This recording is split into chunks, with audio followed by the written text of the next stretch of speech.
13 June 2025 এক ভয়ঙ্কর সকালের সূচনা। ইসরায়েল একযোগে আকাশপথে ঝাঁপিয়ে পড়ে ইরানের পরমাণু ও সামরিক ঘাঁটির ওপর।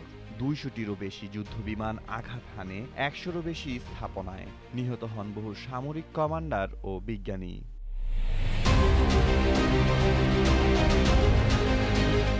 এই হামলার জবাবে ইরান ছুড়ে দেয় শত শত ব্যালিস্টিক ক্ষেপণাস্ত্র। লক্ষ্য ইসরায়েলের শহর, ঘাঁটি আর গুরুত্বপূর্ণ স্থাপনা। তেল আবিব, হাইফা এমনকি সোরোকো মেডিকেল সেন্টারও বাদ যায়নি।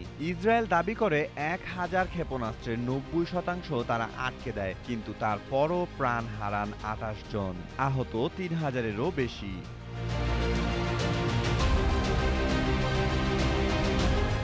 ইরানে পরিস্থিতি আরও ভয়াবহ। স্বাস্থ্য মন্ত্রণালয়ের তথ্য অনুযায়ী নিহত 610 জনের মধ্যে 13 জন শিশু, সবচেয়ে ছোটটি মাত্র 2 মাসের। আহত 4746 জন। ধ্বংস হয়েছে হাসপাতাল, অ্যাম্বুলেন্স, এমনকি জরুরি চিকিৎসা কেন্দ্র।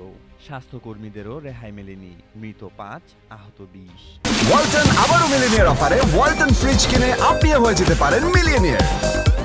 মিলিনিয়ার ছড়াছড়ি দেশ জুড়ে, এটা শুধু ওয়ালটেনই পারে।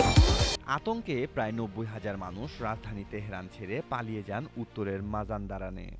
16 ঘন্টা লেগে যায় এক শহর থেকে আরেক শহরে পৌঁছতে। কেউ জানে না তারা ঘরে ফিরতে পারবে কিনা।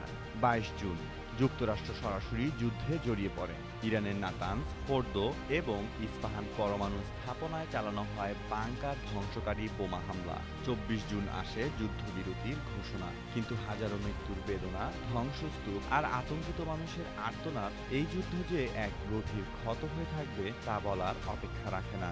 ইসরায়েল ইরান যুদ্ধ থামলেও শান্তি এখনো অনেক দূরের পথ, আর এই আগুনের আঁচে পড়ছে শুধু সাধারণ মানুষ। মেহেদী মাসুদ, জনকণ্ঠ।